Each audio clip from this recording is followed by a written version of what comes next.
Bloomberg Audio Studios. Podcasts, radio, news. I'm Hannah Elliott. And I'm Matt Miller. This is Hot Pursuit. Coming up today, Bentley unveils its new Supersports. They're calling it their most driver-focused Bentley ever. And who better to talk about it than Bentley CEO Frank-Steffen Walliser. And I also want to talk a little bit about the Audi RS6 that you've driven and has been out this generation for years and years, but I just got to spend a weekend. Plus, Porsche has a new all-electric Cayenne, and Hannah, the reaction on social media, brutal. Absolutely brutal. Yeah, and maybe rightfully so. Almost feels like a Jaguar rebranding moment. Possibly. I mean, it just feels like everybody in the world and their mother is doing a major gut check saying, this is not what Porsche means. It's not what it stands for. And we want, get this out of here. Get it out of here. I think, to be fair, I feel like Porsche, they already know that this has been a problem, their journey into EVs, and it's caused hundreds of millions of euros in losses, and the stock has lost half of its value since they started trading a couple years ago.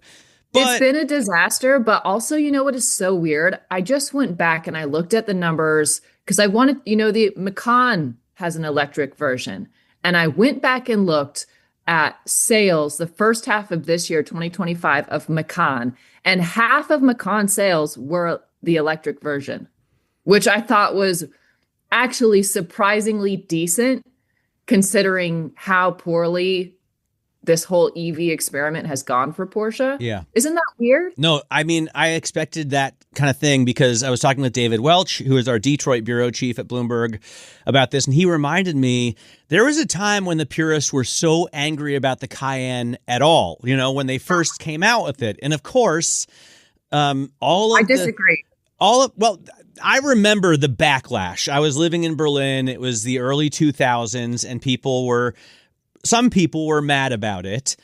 But that's the reason that we have all of these GT3 RS Weissachs now. This is, I would say, I did actually listen to your interview with David, and I completely disagree with that characterization. It's apples and oranges. Introducing a completely new model like an SUV that has been proven in the market. And actually, Porsche was late to the game to introduce an SUV. That was already proven as a surefire success because most of the American market is SUVs. Everyone was already doing it, and that was a known quantity. Porsche had to do it to make money and, quote unquote, as the story goes, save the company, which is probably debatable, but that's not the point here. Here, this is something completely different, which is Porsche trying to move forward ahead on something that is not proven. And it's something that is still hotly debated and is something that is still in its infancy, really. I think that this is a completely different scenario.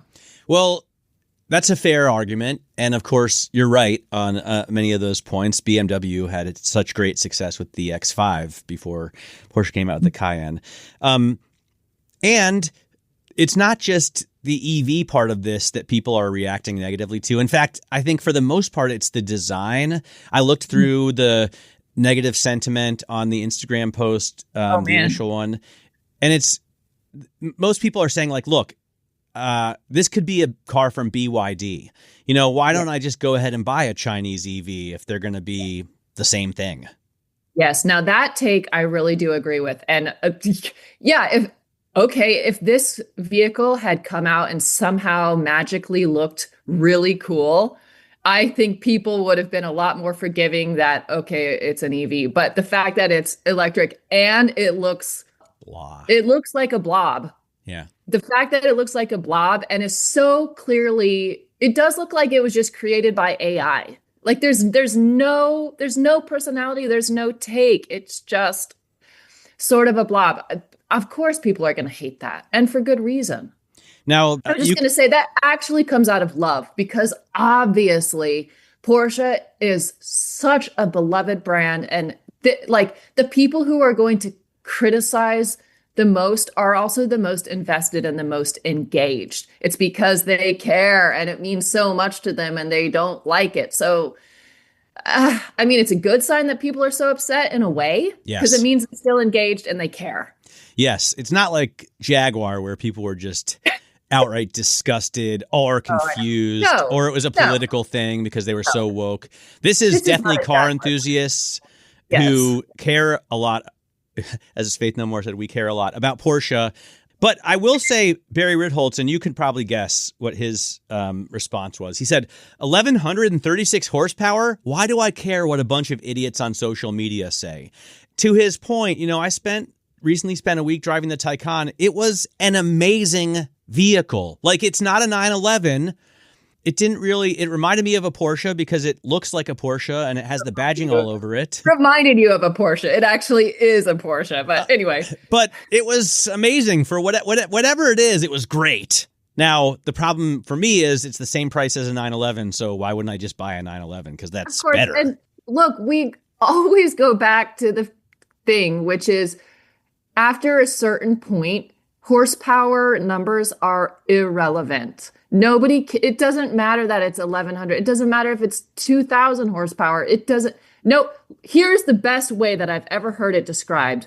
You can cook a piece of meat in the microwave really fast, but that doesn't mean it's going to taste better than if you cook it for a slower time on a grill. Right. As long as it gets hot enough to cook. Totally true. Like, you get the point. Just because a microwave can cook something super quickly, but we don't want to eat microwave food. We want to have char-broiled, crispy, juicy, grilled steak. Of course. That's what we want. Yeah, no, I mean, a lot of people would much rather have like a 1988 911 with 217 horsepower. Though. Are you when you say other people, are you talking about you? Not necessarily me, but yes, I would like that. I've been looking at a lot of these old cars lately, and they have low numbers. I saw this Ferrari 308 on BAT this week.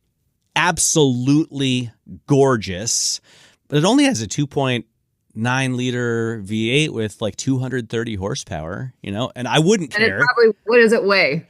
They probably weigh like 2,000 and change, just tipping the scales there at 25 maybe. Yeah, I guess it's all relative. And Barry's a little bit biased because he has a 911 that he electrified. Yes. All right. So anyway, that's the Porsche story. I still want to talk a little bit about the RS6, but when we come back from break, we're going to give you our interview with Bentley's CEO, talking about the latest unveiling, the truly driver-focused Supersports, and we'll explain, of course, his connection to Porsche as well. Bentley CEO Frank-Steffen Walliser up next. This is Bloomberg.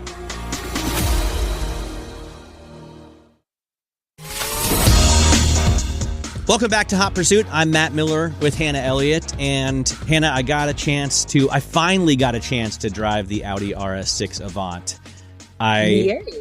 As you know, have a history with the brand. My first car that I ever personally bought was an Audi Avant, the A4 version. Mine was the 2.5 TDI with only 180 horsepower, by the way, and still felt fast to me with the 5-speed manual. This thing, though, is an absolute beast. As you know, you've driven it, right? I still have it. I've had it for a week. Yes. And even though I'm actually recording from Las Vegas, the F1 race here, I still have it. It's waiting for me at home. Oh, it is. So yeah, I've really been enjoying it. It's a How treat. About you? I mean, I'll tell you what, I've been pulled over twice in it.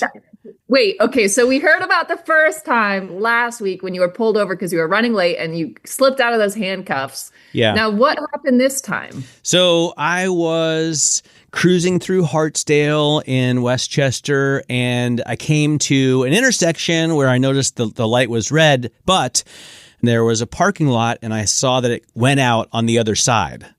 Oh, yeah. So you pulled one of those moves. I pulled into the parking lot, kind of looked at the building that was there, and then pulled out the other side, avoiding the light. I feel like for everybody, it was more efficient, right? Sure. It helps the flow of traffic, really. Yeah, that's what I was thinking. But the police officer who was parked right there didn't think so. Oh, what? Wait, did you see them parked? Did you? You didn't even. As I was making that move, I saw him. Oh, oh no. Sitting there, Oh, no. and I thought, no, what was your actual infraction? Well, apparently that's illegal or that's not allowed. That's what he told me. Well, what if you were pulling into the parking lot and then you changed your mind and you quickly decided, I don't need to be in this parking lot? Well, and that's exactly what I said. I had my wife with me, and she said, as the guy was pulling me over, she said, tell him you wanted a bagel, but I said no because I've got a meeting. Yeah. Perfectly plausible. Could be true, right? Maybe that is the case. So I told him, I said, I pulled in here because I wanted a bagel. It was a bagel shop. And as I pulled in, my wife, who's sitting right here, told me, no, I have a meeting to get to. We can't stop. So I pulled right out again, How did that go over? He said, I don't believe you. But then he handed me back my driver's license and registration and said, don't do it again. Gosh, those guys are so strict up there. I have to say, they got a lot of time on their hands. That's my thing. They had this guy was doing nothing but just waiting at the light for someone to do what I did. Why doesn't he go solve a crime? Send him to Los Angeles. He'll have his hands full. I mean, that is the least of our worries. Is that really even against the law? I don't think it can be. How can you write that law? Change your mind because you don't want a bagel? Yeah. Come on. Anyway, the car is an absolute beast. And back to the car. It's basically the point is it's making you drive like a renegade. Maybe, but it's weird because it's a big old station wagon. I mean, it's heavy, right? It's got to be bordering on 5,000 pounds, this car. I don't know. I don't have the Maroni with me, but I looked. I think it's 4,900, and obviously amazing power with the twin turbo V8. And I was in the performance version, which gets over 600 horsepower and more than 800 pound feet of torque. I think it's huge, right? And that's part of the joy. It's so fast. Yes. Even for such a big car, it's easy to place it where you want it, so it's very precise. And 0 to 60 in 3.3 seconds. The air suspension is super plush, but also can stiffen up when you need it to. Now, I have some notes. Or just some, they're not notes, but more thoughts. For one, you kind of touched on it. It feels to me to be wide and quite long.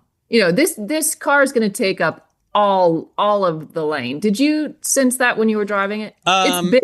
Well, keep in mind that I drive a Dodge Challenger on the wide body version on a regular basis. Okay, so did it feel equal to that? It felt about the same, yes, but longer because it's so long, right? It's long. It's big. I mean, on the one hand, that's a lot of storage space. And that's what you want it for.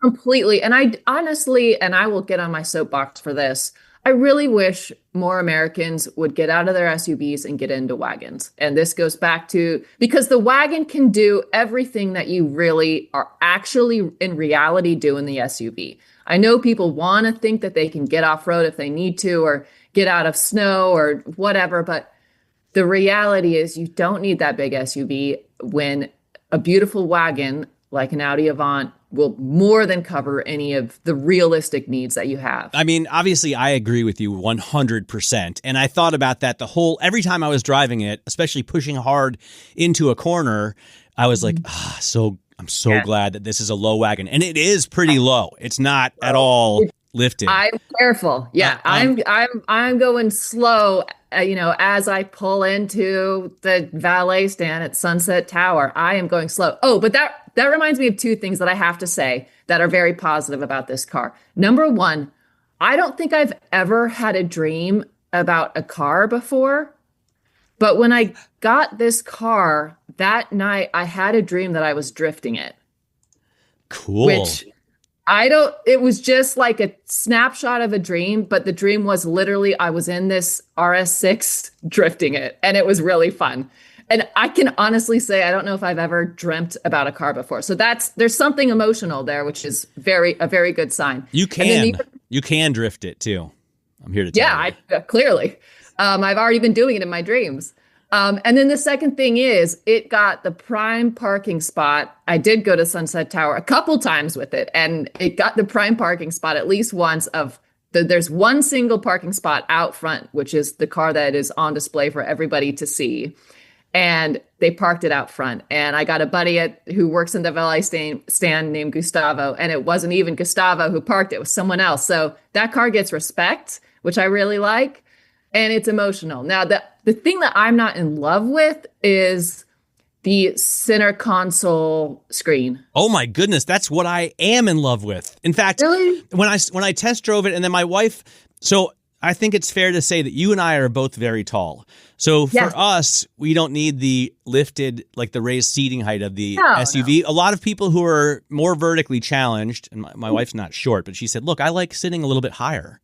You know? I get it. So that's why one reason people like SUVs. But for me, I was like, all right, well, let me look at a Q7 then, or a Q8, which I love the design of that so much. Yeah. And make sure that they still have this center console, this MMI, because we complain about the lack of buttons in so many other cars, and this car also has no buttons, like almost no physical buttons. But it has this haptic response that makes for me at least, the infotainment system really pleasurable to use.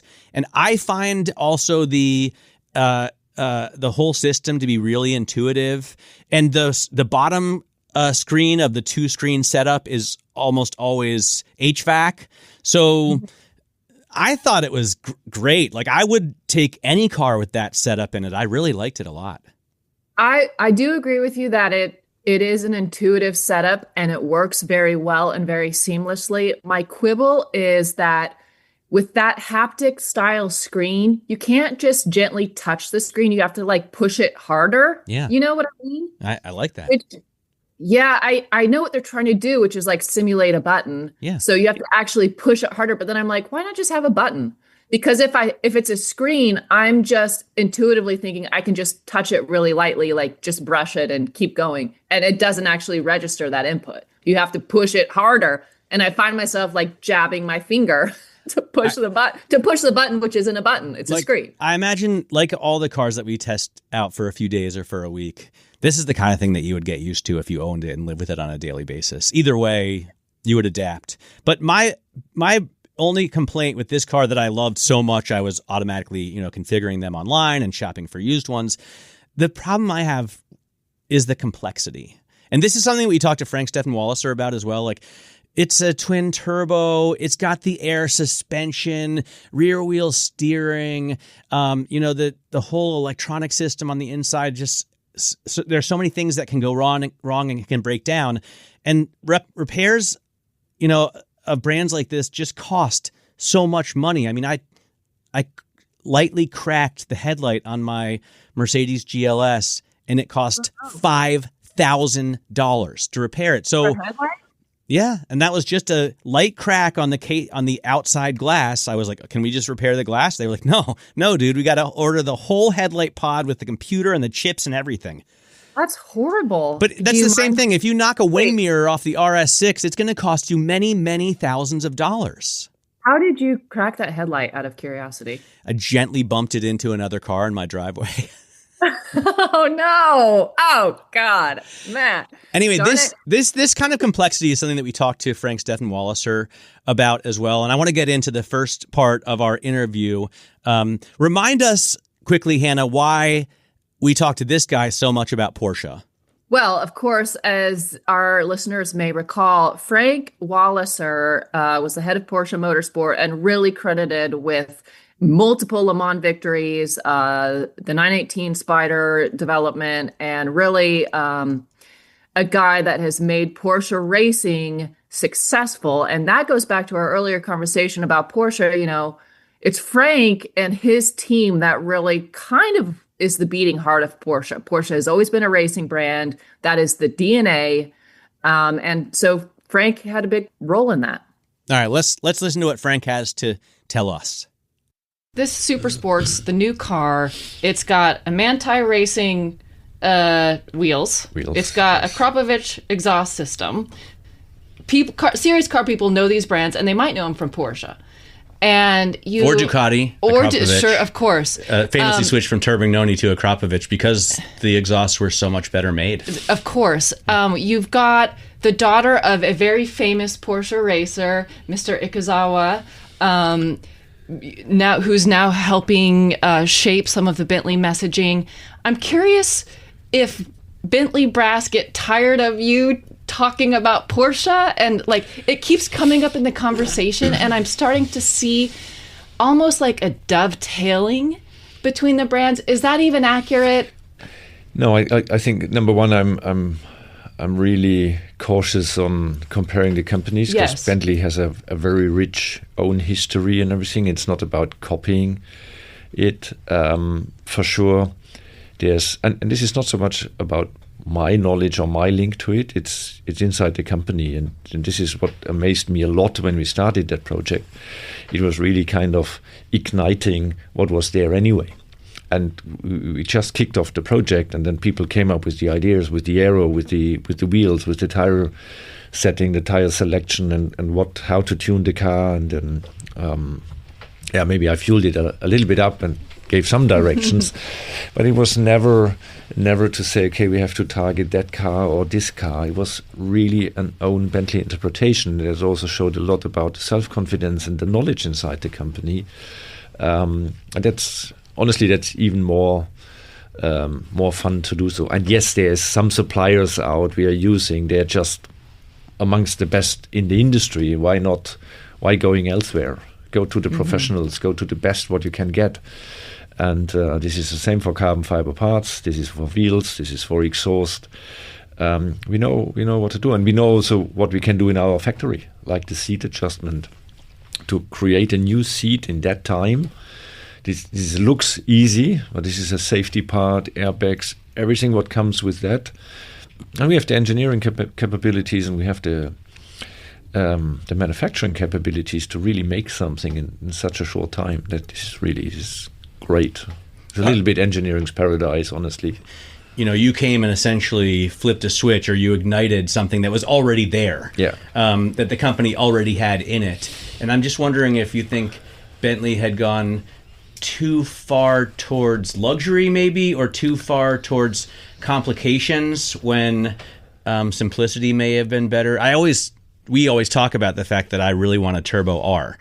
I love those and all of the Bentleys of the last, 20 or 30 years. And fortunately, they're affordable for me because they're so complicated and maintenance costs are so high that other people are avoiding them. Do you want to kind of turn that around a little bit? I think simplification is a matter anyway, and that fits also to our luxury proposition, because luxury is normally not complicated. It's curated and simple, and someone makes you the choice, and the choice is thoughtful, and it takes it away from the customer. And that's part of our luxury proposition. So it does not. It contributes to that. When I started, for sure, I looked carefully on history and what have been the cars. And you mentioned the Turbo R. That was the car that changed a lot in the Bentley brand perception, and it was the return of the birth maybe of the power sedan. And that's the reason for being Bentley, because from that point on, it was outselling the siblings.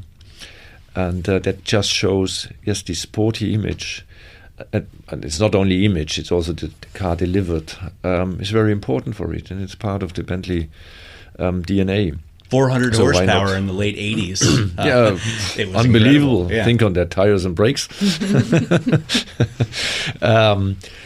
We maybe went a little bit too much in luxury and only craftsmanship, but it's more the rewarding car, the car that makes fun to drive, and it's all built in these cars. The capabilities are there, and now it's up to emphasize it again and to give also clear direction, to say, well, if we do the curation, we do the curation. That means we will have to give up on compromises. A clear direction for the car, a clear signature, a very easy to explain car. And I think that's maybe the power of the Supersports. To explain this car, I need 10 seconds, because I will tell you it's the lightest ever, it's rear-wheel drive, it's an ICE-only car. That's it. And the message lands, and we can see the social media reactions is very clear. Everybody understands it. And this is good. We have to make benefit out of that. And this applies to every car.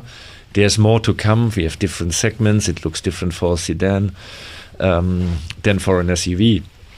And for sure, to go on the Continental is the most natural and easy one. And second is, and I think this is also very important, the league and the price point where we are selling cars, it's about emotions.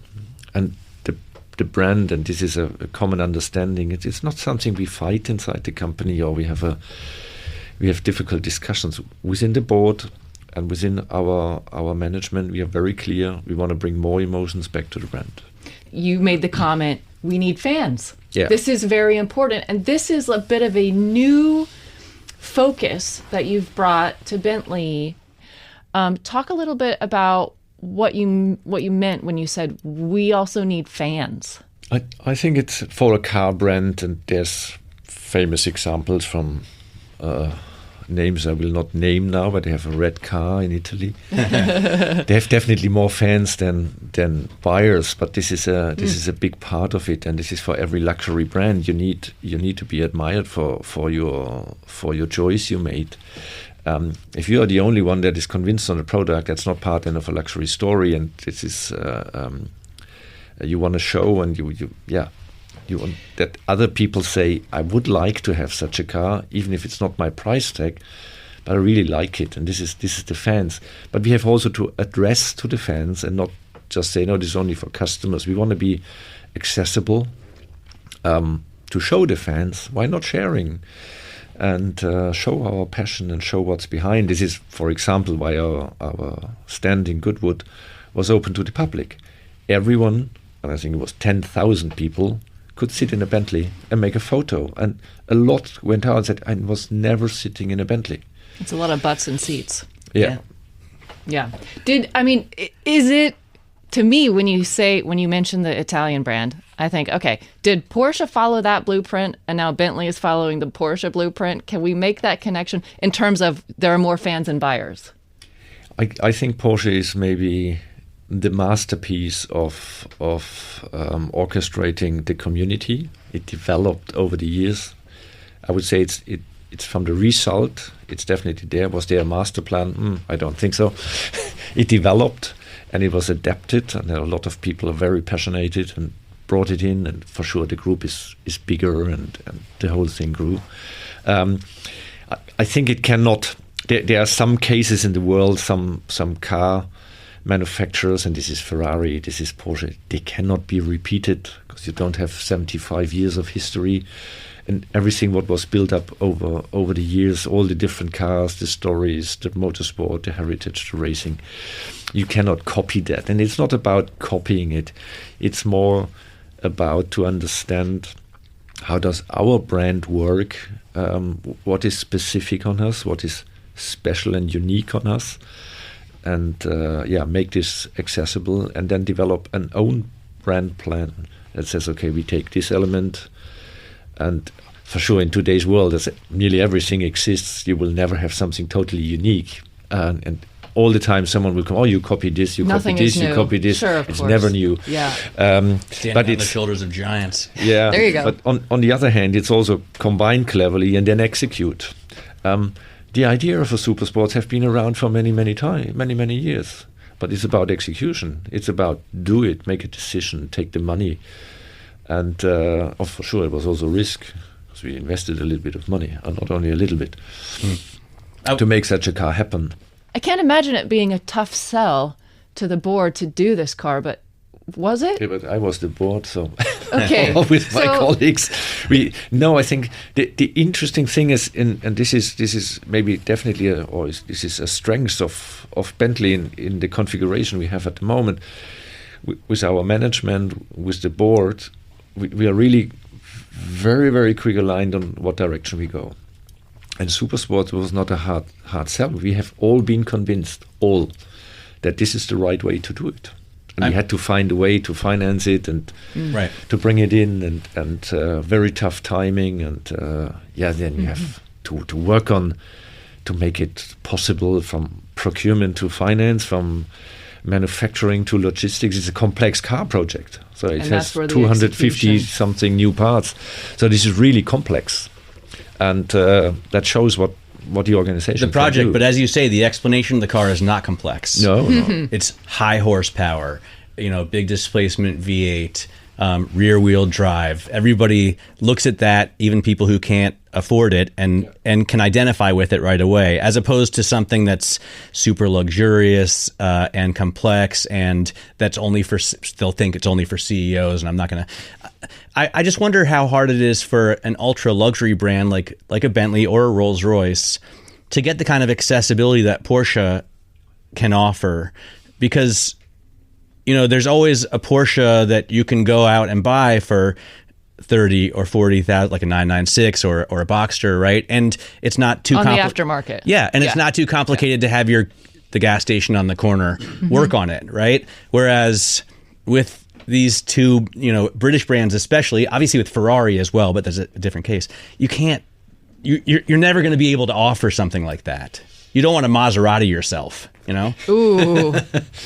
Will not comment on this, but this is why I say you have to tailor it for your own brand, what you can do. And on the other hand, if I look at, especially in the UK, Continental GTs, first generation, 6-liter W12s, nice cars. So awesome. This is affordable. Yes. And it comes... I look at them a lot. And it comes with, and that's the power of the Volkswagen Group. A lot of the parts where you look from a reliability point of view is that's the wrong wording, but I use it. It's mass production. So it's very reliable. So the engineering, what you get on that car is really good. Yes, spare part prices, okay, that's maybe costs a little bit of money, but that comes with the value proposition. But it's something that a regular person can handle, basically. Say, yes, and it can be done. Yeah, I know what you mean. Not mass production, but having a massive brand behind the production must be helpful. What about future product? Like, this is our first glimpse of what you can enable Bentley to produce. What else is there? We all know the Continental. There's an EV coming. And the Bentayga. Okay, EV, interesting. But but this is the next big thing. What about something different than those two? I only think of the Continental and the Bentayga. So what can you For sure, we do look, something else? We look in the complete range. We look in our offer, what could drive excitement. Maybe also on the Bentayga side, what could that look like? We look, and this is, and I think this is important now. I was asked yesterday, now you do a Supersports Bentayga and you do a Supersports Flying Spur. I said, no. Maybe a more extreme car of the Bentayga, maybe something what is more, a coupe, more exciting, maybe a coupe, or I don't know. I know, but I don't tell you. I knew it. Got him. Or what is the interpretation in a Flying Spur? And then you have to make specific decisions to that. But as you said, in the area of a Flying Spur, the Flying Spur is, for me, such a perfect car already. I'm not sure if you could add something similar than on the Supersports there, because it is already the performance sedan coming with the luxury of a Bentley. So it's not, again, it's tailoring, it's to understand the brand, it's understand the marketing and the markets and the customer demands, and then to come out with the ideas. But for sure, Continental is our core product, and it's really brand defining, and there we will have the majority of our focus on Continental, and second, as the market is so big, on Bentayga. That's the Bentley CEO Frank-Steffen Walliser. Coming up after the break, how AI is redesigning what luxury looks like. More of our chat right after this, and I got some buying advice for an air-cooled Porsche.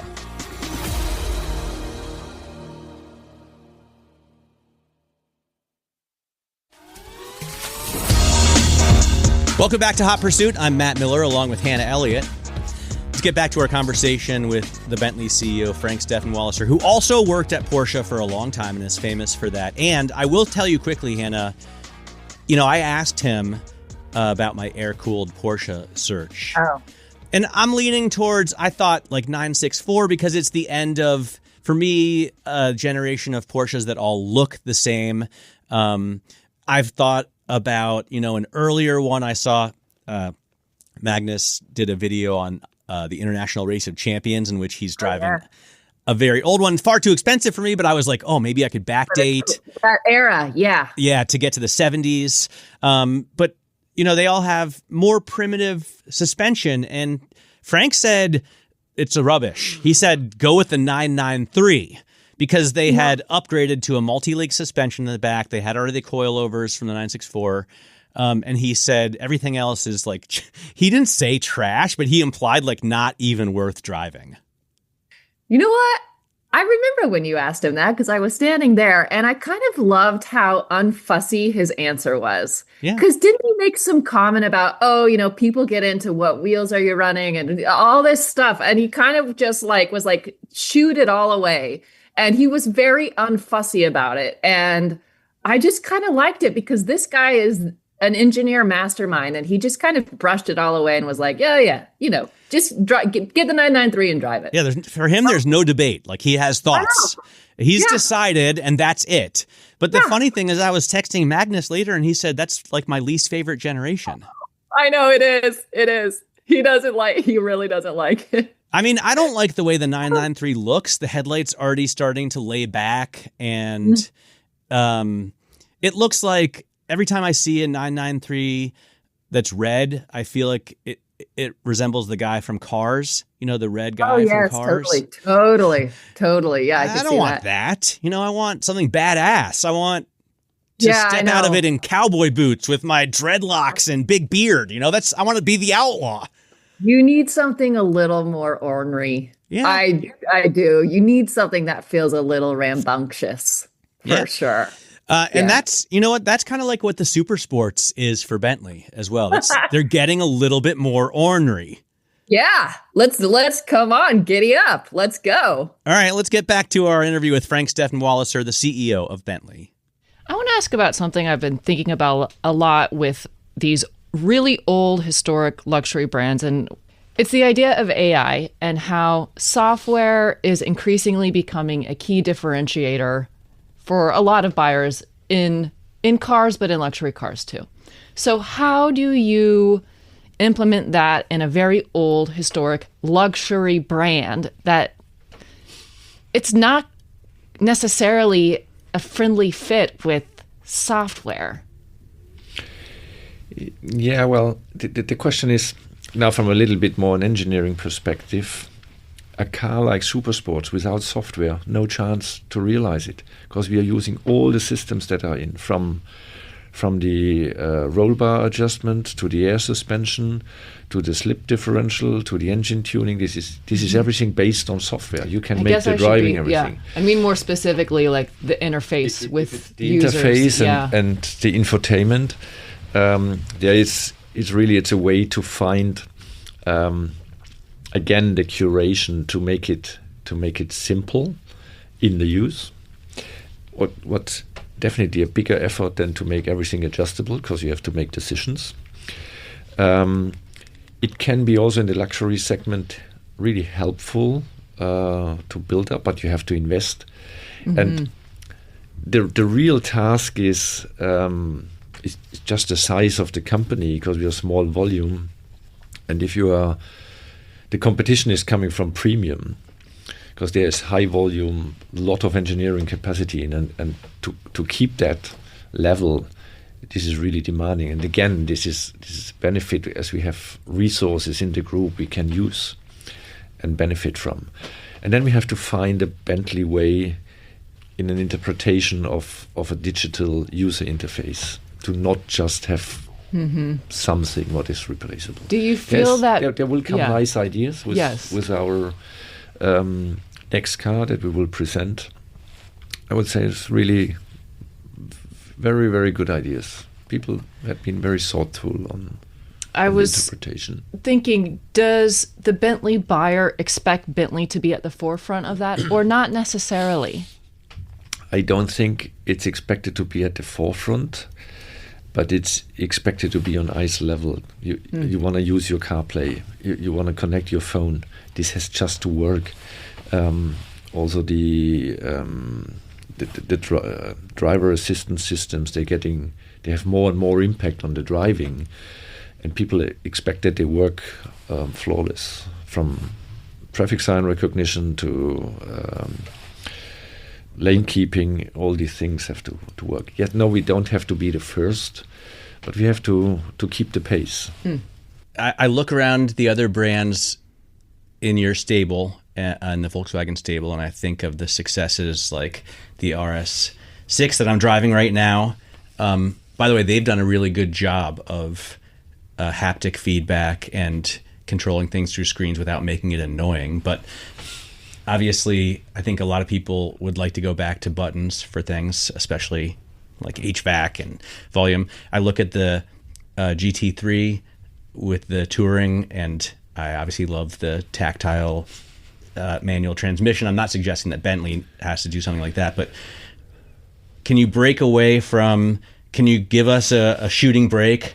Can you? This whole conversation was going to come to that question at some point. The honest truth is, when I woke up this morning and I looked at the Supersports, the front was clearly in view, and the rear end of it was kind of in the distance, and I could imagine that. You daydreamed it. I sort of thought of it, and I also happen to love everything from the clown shoe to the FF, and I'm in the RS6 right now, so I think about that, right?